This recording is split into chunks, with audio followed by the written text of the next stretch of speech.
So the last few drawings that I want to do on this DVD are just taking some of the techniques uh, that I used for all my other bodies, the chest shape and the pelvis and the same basic anatomy, and just go a little crazy and do some bodies that are way out of whack. And I'm going to start with an alien body. So you can see that his stomach is much smaller in comparison to his chest and his pelvis, and he's got tiny little pinny legs, and he's got kind of a bone sticking out of the back of his elbow, and I'm giving him a weird looking alien head with a smiley face.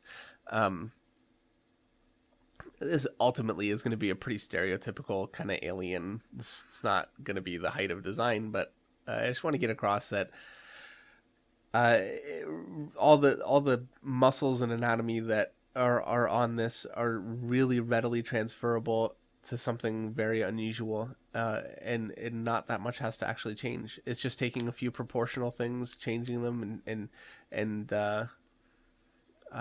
pushing some bones out maybe here and there, and just having a little fun with it. And once you really get comfortable enough with anatomy and confident enough with it, you can really go ahead and just start to use it for a lot of different wild things.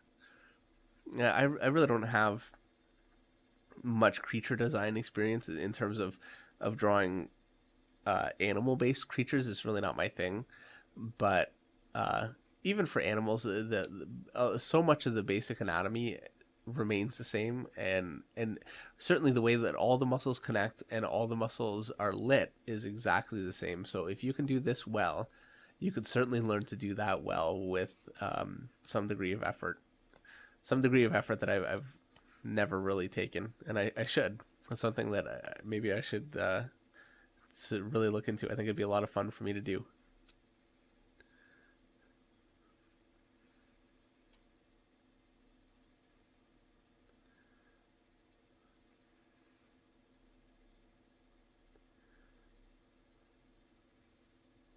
And I find it's funny. I've been doing this job now. This is 16 years for me now, and I'm watching myself draw figure after figure, and my method is essentially the same for everyone, and yet it never really gets old for me. I still enjoy it every time, which is great. And I think a job is for you when uh, there are always times when you're tired or you've just been working too long and you might be a little done with it, but by and large, for the most part, I always love this job. So I feel very lucky.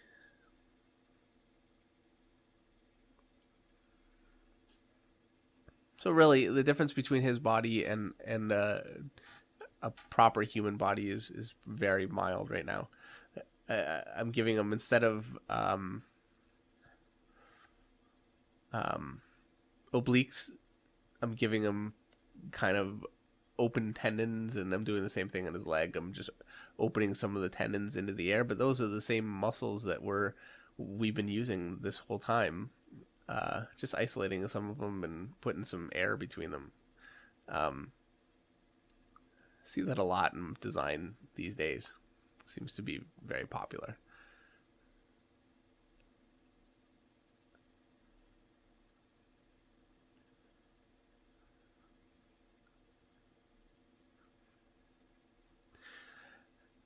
And with this one, I'm giving him more of an animal type of a leg with the it would essentially is just a big long foot back there, and his feet will just be the toes.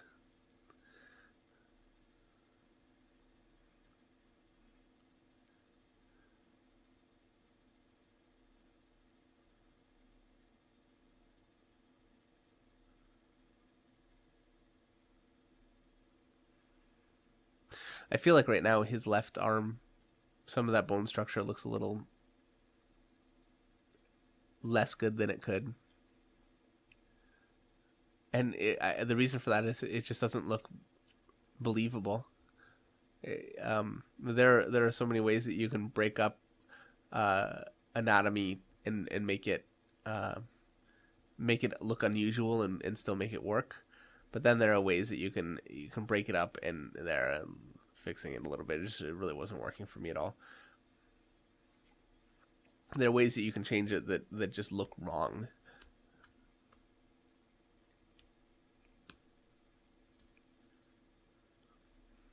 This is something I really don't get much of a chance to do on a day-to-day basis. I don't draw a whole lot of creatures.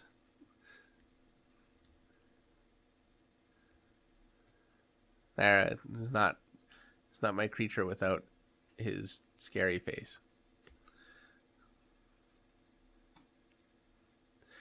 So for this one, I'm imagining that his chest is like a plate that his stomach doesn't exactly attach to, but kind of tucks up under. But I think visually it still works because it follows the exact same line that a normal rib cage would follow, so it looks believable.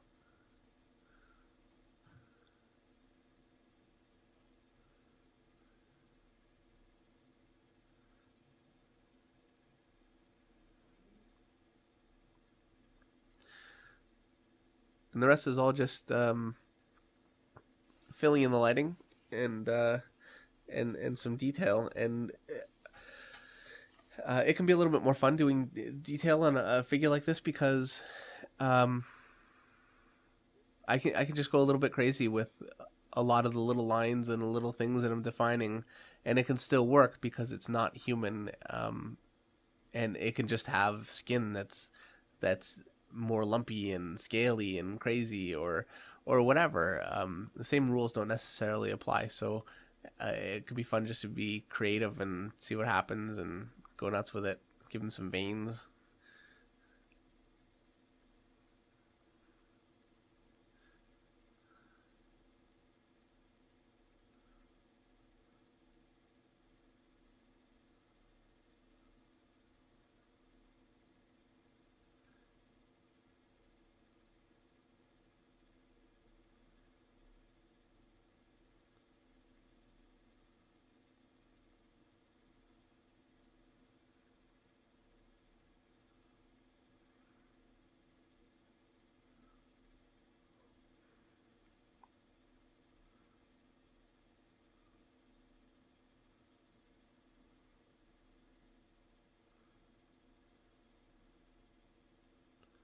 And you can really see, aside from a few subtle differences, really, it's just a regular leg.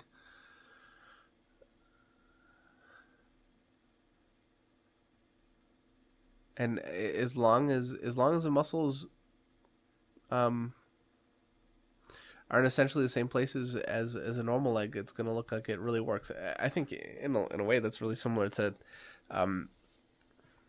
mechanical design for movies or whatever. Things have to have hydraulics in the right place, designed in the right place, to make them look like they could actually move the big mechanical arms and things that are in the design. And if they're just placed randomly, the design wouldn't really look like it works. And it's the same thing for this. The anatomy still has to actually be essentially in the right places. Because if you're gonna have a figure with arms and legs, and opposable thumbs and the kinds of things that humans have, like a humanoid type of a creature, it needs to have a humanoid type of anatomy that looks believable.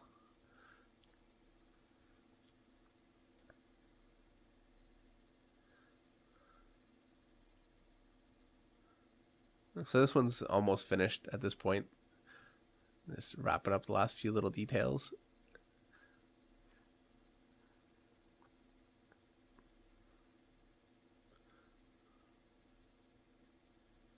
And he might not be the most original guy in the world, but he was fun. All in all.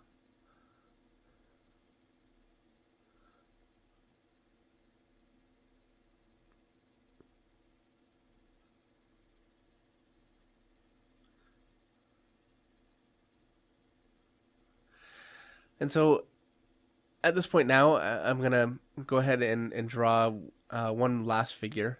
For this one, I'm going to draw a huge obese guy sitting down. It just seems like the total opposite to the thin kind of sinewy figure that I just drew.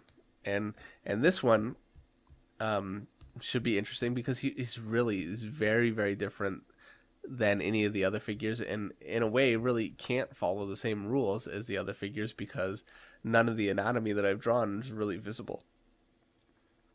It just doesn't show up. But what I think, what you do have to keep in mind is that gravity is affecting this figure. So all the shapes should look like they're draped on top of the other shapes, especially for somebody this large. They would just have curtains of flesh draping all over the place. And that's basically what I'm doing here. I'm drawing in a chest and a large stomach area. You'll notice I'm really not even doing much of a pelvis because it's difficult for me to define where it would be. But the arms are still basic tubes. I've got a center line for my chest there. I'm going to make his head a little bit broader and larger.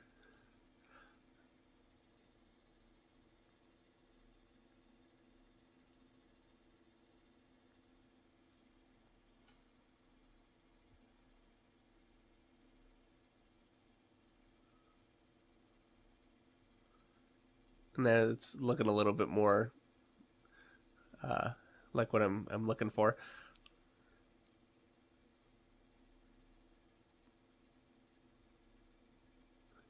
So I'm just gonna start to go into his body and get a little crazy with it.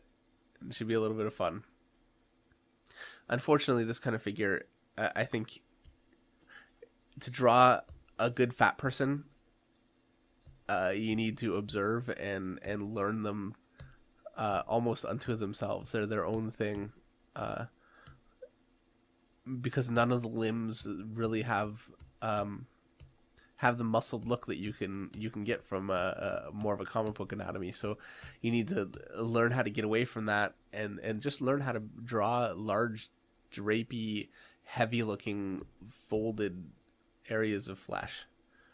And once you get comfortable with that, and that's all I'm doing here, I'm making sure to overlap the forms. As you can see, the bottom of the chest is coming towards me closer than the upper portion of the chest, so I'm overlapping it a little bit. The belly button's really stretched out wide, and I've got a line above the belly button that's showing where the skin is stretched because it's so wide. The bottom of the stomach again is coming towards me closer than the higher portion of the stomach, so on both sides I've indented the line because it pushes the bottom of the stomach a little closer.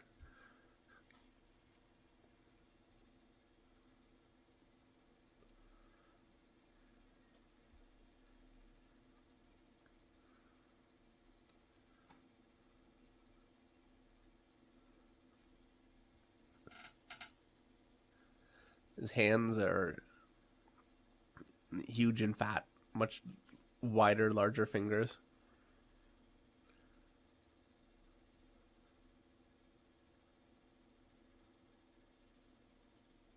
And you'll notice that I'm drawing this figure actually in a perspective where you're kind of looking up at him. His head seems like it's raised high above us, and we're at kind of a foot level. And I think I'm doing that. I didn't even really plan that, actually. I just naturally did it that way, and not to start patting myself on the back, but I think I subconsciously did that because a character like this I want to look gigantic, and the best way to make someone look gigantic is to look up at them. So that's what I did.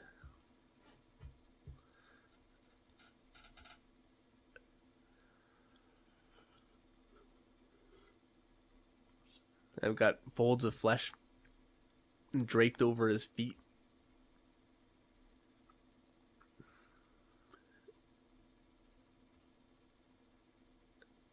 And down over his knees, like it almost looks like it's a little melty.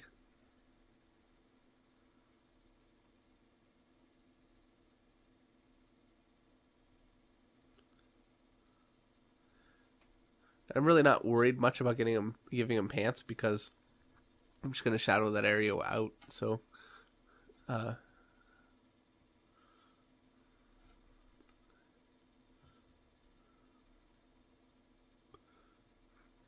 give him a little bit of a face.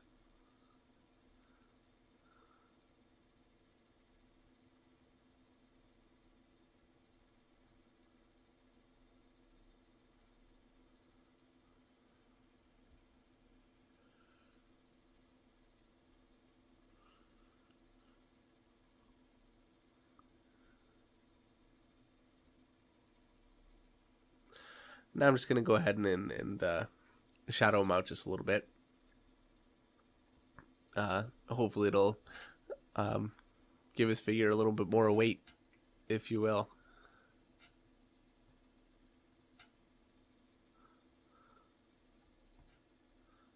This is a bit more of a challenge, really, because I don't have a lot of anatomy that I can play off of. It's all kind of folds of flesh that really I don't have a library of you know, anatomy in my head the same way that I would with more of a standard figure that I draw more often.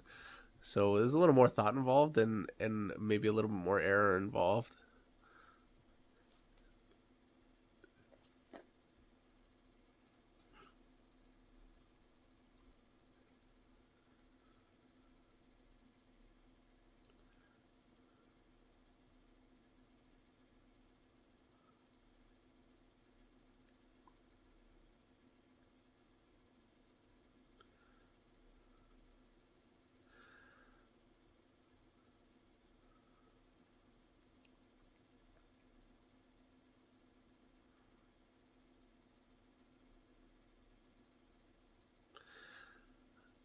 I'm trying to create some folds along his leg there. Uh, Push it back in space a little bit. I think that worked fairly well for me.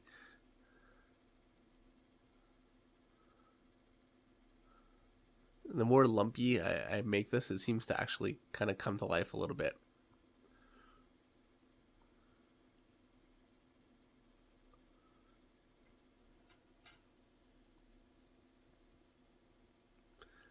And I feel like I'm starting to get a sense of how this one's going to work.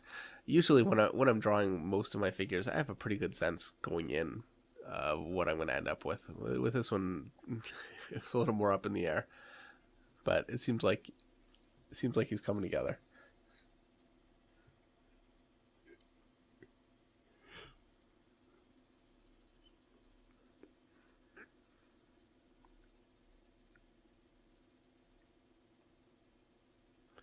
And I want his fingers to look curled.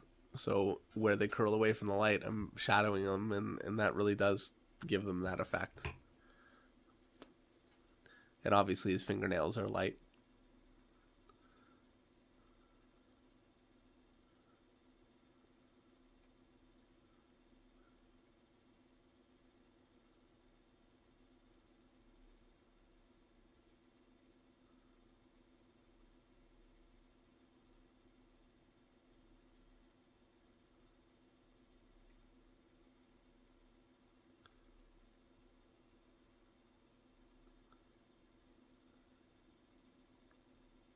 And a figure like this is always fun for a you know a villain in a comic or not to say that someone that's overweight is necessarily a villain, but certainly in comic books, anybody that's a little bit physically unusual seems to qualify for being a villain a lot more than they do a hero. It's just the way it works. But to me, I think this would be a fun sort of a figure to draw on a regular basis. I would enjoy it. I'm gonna give him a few pimples, and I'm really not drawing the entire pimple. I'm drawing the shadow from it. If you notice, it makes it much more um, believable.